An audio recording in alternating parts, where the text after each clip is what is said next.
Hello, this is Mary C., a Ugandan living in Sweden, Gothenburg. Here I am wanting to share my story as to why I moved to Sweden, the challenges I faced, and how I overcame them. So if you are interested in knowing life in Sweden, or you are about to relocate, or just interested in following this kind of story, please like and subscribe. So let's jump in. Let me start with introducing myself. I grew up in Masaka, a small town located around 129 kilometers south of Kampala.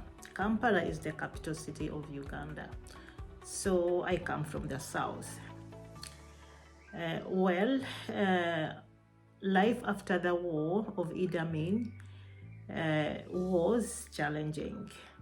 The aftermath of the war and the resulting economic hardship led to widespread suffering and, of course, challenges.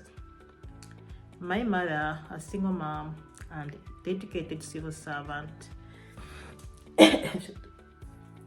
faced numerous challenges or obstacles in her efforts to provide for our family. Her salary was often delayed, and when it came, it was consumed by pressing bills.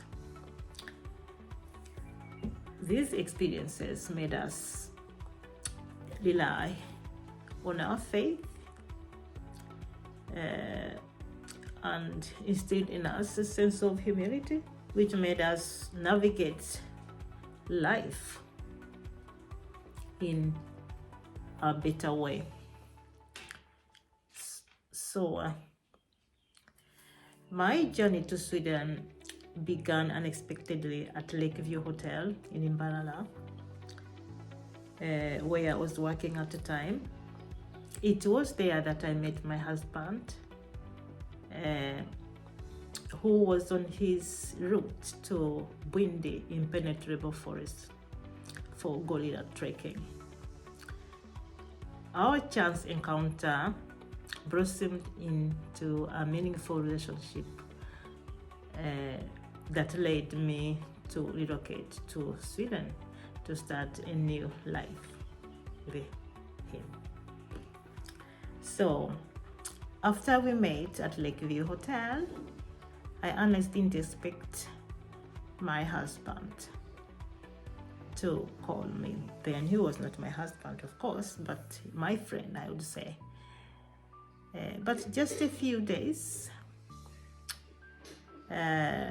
later, guess what? He sent me a fax. Yes, a fax. That was the technology then. We had back then. It was such a surprise, but honestly, very sweet. Then came a few international phone calls, expensive ones, but he still made an effort. We talked, learned more about each other. I could tell it was something serious. About a month later, he came back to Uganda. Not for gorilla trekking this time, but just to see me. Yeah. And when he came, we stayed at Lake Vic Hotel in Entebbe. Just to be with him in Uganda was such a lovely thing, and we had time just talking to each other. My husband came in February. That was the time that was around Valentine. Yes, that was around Valentine. So he proposed to me during his visit, and yeah, we are engaged. It was beautiful. That was during dinner with a few friends present, and well, we didn't want to waste any time. We wanted to hold on to what we felt and what we had. Yeah, wanted to start our life together. So after we were engaged, we started planning for me to come to Sweden just for a visit. I had never been to Europe, and I didn't know what to expect. What held me strong and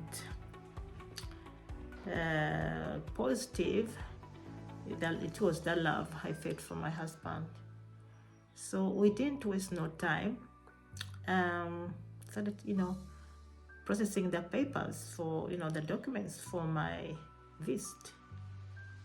I just was ready to take a leap,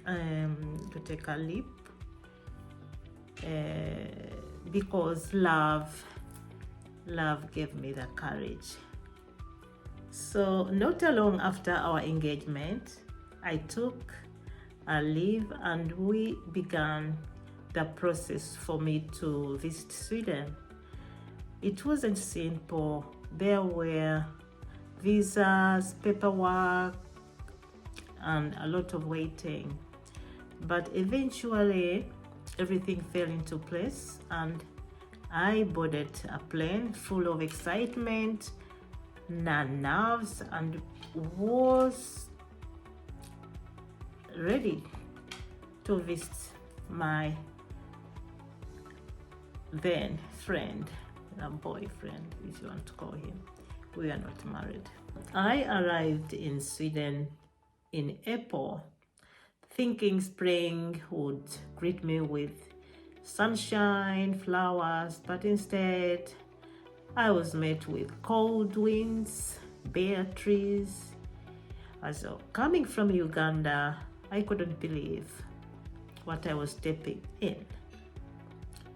Nothing had blossomed yet, and the skies were mostly gray.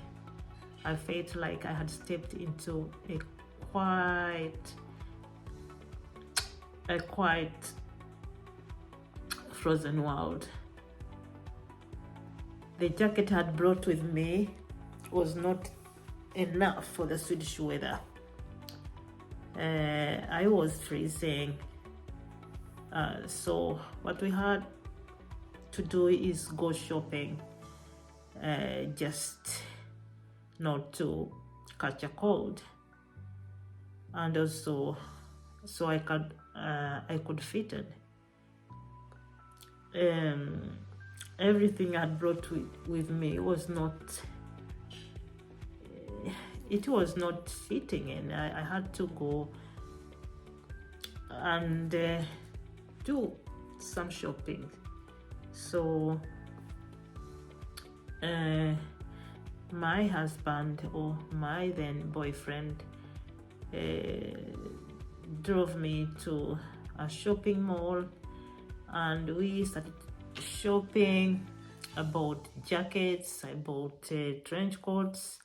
Everything was new to me. The people were polite but reserved.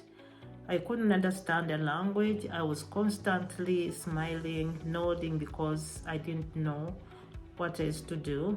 Seeing my fiancé made me safe. He was trying to help me and make me feel at home, even if at times it felt so strange. Yeah, in this new world. But seeing him and imitating him, the way he spoke, the way he blended in, the reservations, I just kept on learning this new culture. And you have to remember, this was the time before smartphones. I couldn't Google up things or Google Translate or social media. You couldn't just look up things easily like it is now. If I wanted to call home, I had to plan it carefully because international calls were super expensive. Every word mattered. At the same time, I felt comfortable. Life was easy as compared to Uganda. Everything was systematic.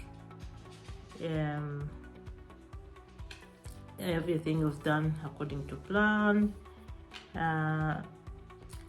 But seeing my fiancé again now in his home, that was comforting, I must say.